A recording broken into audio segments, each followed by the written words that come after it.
Fala pessoal, tudo bom com vocês? Fabiano aqui do Fábrica de Jogos. Hoje eu vou tratar um pouco sobre balanceamento. E aí eu vou falar um pouquinho do que é balanceamento e tratar de algumas técnicas de balanceamento de jogos. Eu confesso que é um tema bastante complexo e eu vou tentar trazer algumas coisas para provocar você para esse tema que é bastante importante no desenvolvimento de um jogo e muito importante para um game designer também se preocupar com isso. Então, ó, se você quer saber sobre esse vídeo, dá aquele joinha, curte, compartilha, se inscreve caso não seja inscrito, clica no sininho, faz tudo o que tem que fazer. E aqui embaixo tem todas as redes sociais para que você possa me acompanhar e saber das novidades. Alguns problemas que você pode enfrentar no seu projeto de jogo, no seu game design, são relacionados à questão de que, por exemplo, você criou um jogo que ele está injusto com os jogadores, né? Ele não dá chance de reagir da melhor forma possível, de prever uma situação que ele pode resolvê-la, né? Então, às vezes não dá tempo de reação para o jogador, né? Caso seja jogo de frenética ação. Quer dizer, tem uma série de coisas que tu pode deixar o jogo injusto e que faça com que o jogador não sinta parte daquele processo. Também, existem alguns jogos que às vezes deixam e permitem estratégias dominantes, ou seja, aquela estratégia que sempre o jogador vai querer usar, porque ele sempre vai se dar bem ao usá-la, né? Então, quer dizer, você acaba não diversificando o jogo e acaba virando um cheat do jogo e estragando a experiência completamente, né? E além disso, também tem outro problema que pode acontecer, que é o jogo não ter diversão, basicamente, né? Que de modo geral, esses dois fatos que eu já citei, já acontece isso, e de fato, não ter a diversão pode ser um fator que prejudique, e isso está muito relacionado às vezes à falta de balanceamento do jogo. E aí você está se perguntando, o que é balanceamento de um jogo?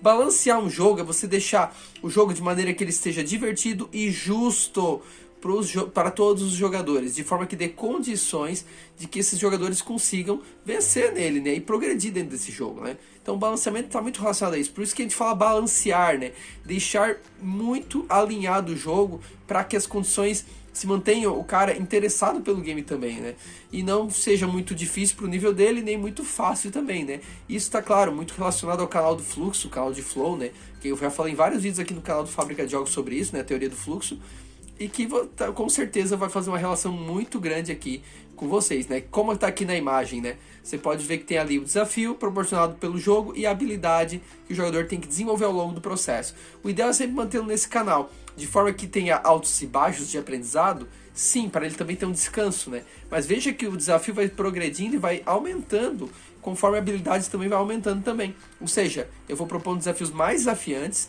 e a habilidade do jogador vai sendo desenvolvida também nessa mesma proporção. Isso faz você fazer manter o cara no canal de flow. Esse canal, claro, o de linhas gerais ele fica ali no meio, mas dependendo do jogo pode ser um pouco mais para cima, um pouco mais para baixo, depende do tão, vamos dizer assim, hardcore ou casual esse jogo é, né? Então você trabalha de várias abordagens nesse sentido.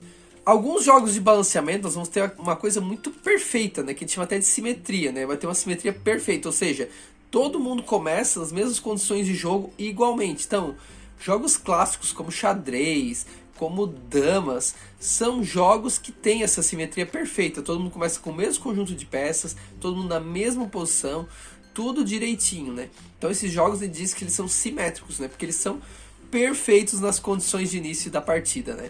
Alguns jogos já não, eles já são assimétricos, eles já começam de forma desbalanceada, porque o propósito às vezes pode ser um propósito narrativo, por exemplo, para te mostrar que na história ele começa meio fraco, mas ele evolui, enfrenta tropas guerreiras dos mais diversos, e aí mostra que ele é um herói, não é um herói qualquer, né? Então quer dizer, tem uma finalidade narrativa aqui. Ou às vezes, por exemplo, num RTS, você coloca dessa forma para fazer o jogador pensar em outras estratégias, por exemplo, que não seja uma força bruta, né? Então ele tem que usar de outra estratégia, que não seja força bruta, para poder vencer e passar aquelas tropas. Então ele começa com tropas menores do que o adversário, mas ele se utiliza de outras estratégias, às vezes indo nas surdinas, né? Ou utilizando de outro tipo de ataque, por exemplo, não terrestre, né? Aéreo ou aquático, né? De forma que ele vá mais indiretamente destruindo as tropas, né? Então, quer dizer, a forma assimétrica ela tem um propósito utilizada. E aí mostra pra você também que o jogo não precisa ser simétrico, tão igualzinho assim não. Às vezes, dependendo de como você vai balancear o teu jogo, você pode criar uma assimetria proposital, de forma que trabalhe outras formas do jogador pensar ao longo do game. E tudo isso, gente, são questões que o game designer tem que se preocupar na hora que tá pensando na sua experiência, que ele quer um jogo simétrico, que é um jogo assimétrico, o que ele tá querendo trabalhar, né? E responsabilidades e habilidades, gente, tem o meu livro 18 atributos para ser um ótimo game designer, que você pode baixar e aprender um pouco mais sobre isso e entender o papel do game design nesse processo, né? Que um dos papéis dele, claro, é o balanceamento, também a gente está vendo aqui. Dentro do balanceamento existem algumas técnicas que eu vou citar para vocês aqui, mas que elas não são técnicas absolutas e são técnicas que você vai aplicar e dizer assim, nossa, isso aqui vai dar certo, perfeito, 100% no jogo, porque dependendo da proposta que você quer trabalhar, até mesmo como eu falei antes, com finalidade narrativa e tudo, você pode quebrar isso, né? E não fazer esse balanceamento. Ou muitas vezes precisar de mais testes, porque dependendo da quantidade de variáveis que se interagem dentro do sistema do jogo, você pode perceber que às vezes vai afetar a experiência e não vai funcionar tão bem assim. Mas são técnicas que, de modo geral, elas funcionam bem e elas têm uma tentativa de criar-se o que a gente chama de soma zero, vamos dizer assim, né? Ou seja, o equilíbrio é perfeito dos jogadores. Se alguém perde aqui, outro está ganhando em cima, né?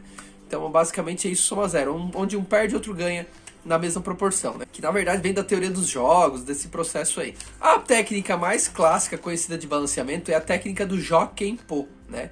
Que basicamente é isso. O Jokenpô, ele é uma soma zero perfeito, né? Porque o que acontece? Você sempre tem uma força que ganha, né, outra, mas essa força também perde para outra. Então, como vocês estão vendo aí no gráfico do Jokenpô, vocês podem perceber, né, que a pedra vence da tesoura, a tesoura vence o papel e o papel vence a pedra. E isso fecha um ciclo, né? Um ciclo de forma que ele é perfeito. Nenhuma das forças vence nem perde, né? Você tem forças equivalentes e acaba tendo um equilíbrio perfeito para o teu jogo. Um jogo que usa muito essa estratégia, só que de forma muito maior, é o Pokémon. O Pokémon, você, pelos tipos dos Pokémons e ataques que são mais efetivos, tem essa característica, né? Então você tem ali o Pokémon Grama, que é forte contra a água, o Pokémon de água, que é forte usando seus ataques de fogo, né? Os ataques de fogo que são fortes contra a grama, e novamente fechamos um ciclo aí novamente dos tipos de Pokémon, que na verdade expande, né? Porque tem vários outros tipos também, e essa cadeia fica até maior e mais complexa, inclusive, né? Então, o Soma Zero acaba sendo um tipo de balanceamento bem interessante de ser feito, só que ele acaba sendo um equilíbrio muito perfeito, que existem outras estratégias que podem ajudar. Uma outra técnica muito interessante também é a efetividade variada, que você faz um somatório de forças, de forma que dá a ilusão para o jogador que o jogo não está tão certinho, não está tão perfeito, mas na verdade ele tem um balanceamento assim acontecendo. Então, como você está vendo aí classes de personagens típicas de jogos de RPG, né? Eu poderia fazer um balanceamento dos atributos deles, tá? Tanto da força, da inteligência e da agilidade. E baseado nesses atributos, eu consigo botar quem vai receber mais tais características, de forma que no final o somatório dá igual para todos. Ou seja, um personagem que tem muita força, por exemplo, ele vai perder em agilidade e inteligência, por exemplo. Ou então um cara que tem muita inteligência, ele perde nos outros atributos. De forma que você acaba mantendo o equilíbrio de todos nesse sentido. Então, quer dizer, eles estão aparentemente desbalanceados, mas na verdade não estão, porque no final acaba resultando em forças equivalentes no somatório total. Então a efetividade variada, ela funciona muito nessa característica de você fazer. Você pode fazer isso para personagem, você pode fazer isso para um item, você pode fazer isso para uma progressão, tem várias abordagens de uso que você pode utilizar.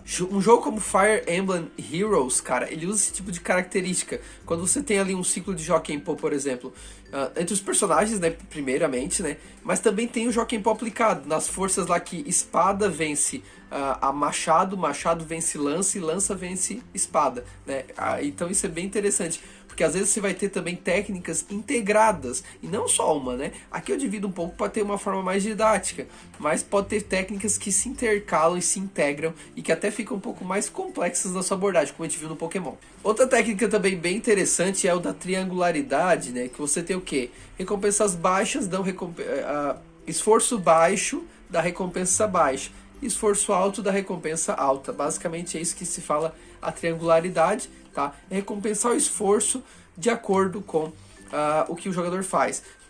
Quando você tem personagens que tem apenas um atributo, tá? Como por exemplo a força dele, vamos supor de dano, perfeito, fica fácil de fazer, porque quanto mais dano, mais recompensa o jogador vai receber, né? Porque afinal de contas o dano dele é muito forte, né? Agora quando você coloca, por exemplo, força e agilidade dele, aí você já tem que pensar um pouco, porque às vezes o cara pode ter muita força, o inimigo, só que ele tem menos agilidade também, então quer dizer, ele vai ser mais lento para dar um ataque, vai ser mais fácil às vezes de desviar.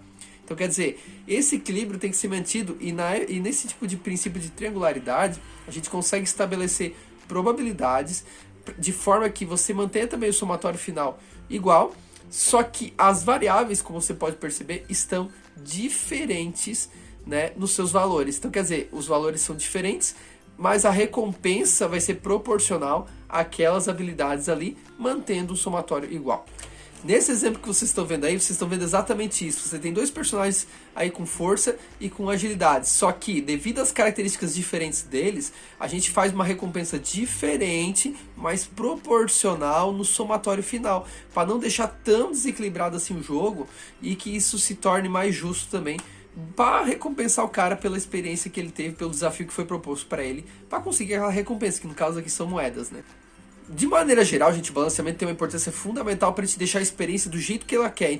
A forma que a gente está refinando, tá deixando tudo direitinho, né? Então a gente é importante testar, tá? E ver na prática isso acontecendo. Dá para automatizar algumas coisas, tá? De balanceamento, você perceber algumas jogadas que o jogador tá fazendo, né? E fazendo registro disso aí no banco de dados, no relatório, enfim. E você começar a perceber, por probabilidade, o quanto que está ocorrendo esse tipo de situação, de forma que você consiga corrigi-la, né? Então você faz um registro nisso automatizado, e você consegue perceber as ocorrências daquele fato e consegue estabelecer probabilidade de se isso está relevante, não está, ou está prejudicando demais a experiência ou não. E daí é importante, quando se trata de balanceamento, a gente também entender um pouquinho de probabilidade estatística, inclusive fazer contas para isso também, para a gente começar a perceber que, poxa, essa situação aqui era para correr só 10% do jogo, está correndo 40%. Então quer dizer, está tendo uma relevância muito grande, isso vai prejudicar a experiência de alguma forma. Então isso é importante, e vou citar um exemplo bem simples aqui, que vai envolver, que você vai entender um pouco entender por que é importante você entender um pouco da probabilidade nesse contexto. Então, por exemplo, no Overwatch, você tem vários heróis aqui. Aqui eu peguei, na época aqui que apareceu aquele pequeno ratinho de bola, que agora esqueci o nome, né? Que basicamente eles, até a geração que tem aqueles heróis. Eu fiz o cálculo por análise combinatória da probabilidade que da quantidade de opções, de combinações de times que eu poderia fazer com todos esses heróis, seguindo um modelo de 6 heróis por partida, basicamente, né? Então quer dizer, você tem 6 heróis por partida e não tá preocupado se vai ser tanque, se vai ser healer, o que vai ser. Tu quer botar todos na jogada. Olha o número que dá de possibilidades aqui nesse sentido, cara. É muito grande, é muita coisa. Porque basicamente eu vou fazer a combinação de todos os heróis possíveis agrupados de 6 em 6, né? E aí você calcula a fórmula da combinação, né? Lá da análise combinatória e você tem o resultado. Só que agora, com as recomendações que há do jogo, basicamente isso facilita a escolha para o jogador. Então quer dizer, isso é uma forma de balancear também, porque você está melhorando a experiência e tornando mais fácil a decisão para o jogador. Então quer dizer, só com a recomendação de você do jogo, né, de você você tem que ter tantos tanques, tantos healer, tantos isso, né, você basicamente já ajudou o jogador a ter menos opções e tornar a escolha mais rápida, mais fácil para o jogador. Isso está melhorando a experiência também. E de certa forma você também está balanceando. E aí olha só como fica o número daí, reduzindo essas opções. Cara, reduz pra caramba, cara, o número de opções aí de personagens. Por quê? Porque agora basicamente eu vou pegar a combinação de tanques agrupados 2-2, a combinação de healers 2-2 e a combinação de guerreiros de ataque, né? Que eu acho que é a classe que ali o Overwatch trabalha, que agora eu esqueci, que também 2-2. Então quer dizer, reduz o número de opções, isso facilita mais a escolha do jogador também, né? O que facilita bastante e melhora a experiência pra caramba. Veja que por cálculo de probabilidades, de análise combinatória, eu consigo entender melhor esse processo de forma matemática. E eu consigo mostrar, de fato, o que está acontecendo. Uma outra abordagem também que existe, que é bem simples, que até o Jesse Shell cita no livro dele, do Art of Game Design, é a questão, por exemplo, de dados somados que vão gerar um resultado, né? E às vezes o cara faz um 6 mais 6 para dar um 12, por exemplo. Cara, essa probabilidade ela é super baixa, tá aí na tela aparecendo para vocês, ó. Ela é extremamente baixa de acontecer. Então, quer dizer, se eu quero dar um poder pro jogador para ele ganhar muito especial, muito foda, vamos dizer assim, né? Você coloca nessa probabilidade ali do 12 de somar dois dados 6, 6. E aí você vai ter isso aqui, ó, de probabilidade para acontecer, né?